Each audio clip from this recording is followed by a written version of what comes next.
Hello guys, আসসালামু আলাইকুম। আপনারা সবাই কেমন আছেন? নিশ্চয়ই ভালো আছেন। আজকে বিকেলে মেয়েদের জন্য পপকর্ন ভাজছি, এটা আপনাদের সাথে শেয়ার করছি। সবাই আমার পাশে থাকবেন। আমার মেয়েরা আবার পপকর্ন খেতে খুব পছন্দ করে। এই পপকর্নগুলো আমার ভাবি বাড়ি থেকে পাঠিয়েছে। অল্প একটু লবণ দিয়ে দিব, তারপরে নাড়াচাড়া দিয়ে ঢাকনা দিয়ে ভালো করে ঢেকে দিব। তারপরে দেখবেন এটা কি সুন্দর করে ফুলছে।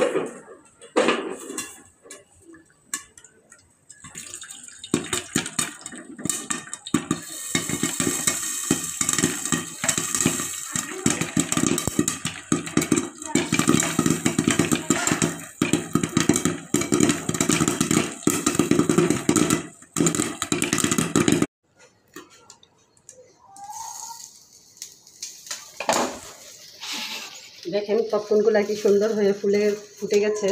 আমার এক মেয়ে আবার এই চাট মশলা দিয়ে পপকর্ন খেতে খুব পছন্দ করে, তাই তার জন্য চাট মশলা দিয়ে পপকর্নটা ভাজতেছি। এখন আমি নামিয়ে নিব।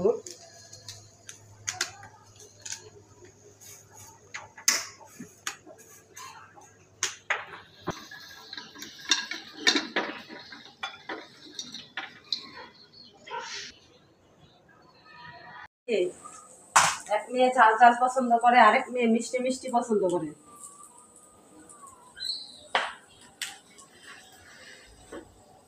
আপনারা কে কে চিনি দিয়ে আর চাট মশলা দিয়ে পপকর্ন ভাজেন আমাকে কমেন্ট করে জানাবেন।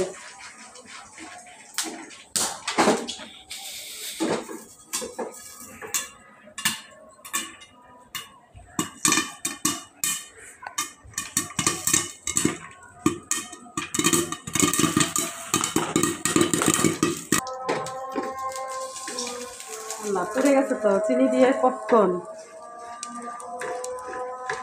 জীবনে প্রথম অভিজ্ঞতা চিনি দিয়ে পপকর্ন ভাজা। তারপরে আবার পুড়ে গেছে।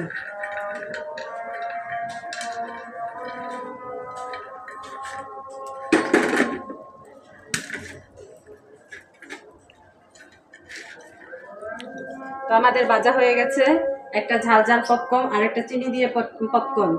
বাইরে বৃষ্টি হচ্ছে, সাথে পপকর্ন ভাজা, সঙ্গে চা হলে আরো মজা।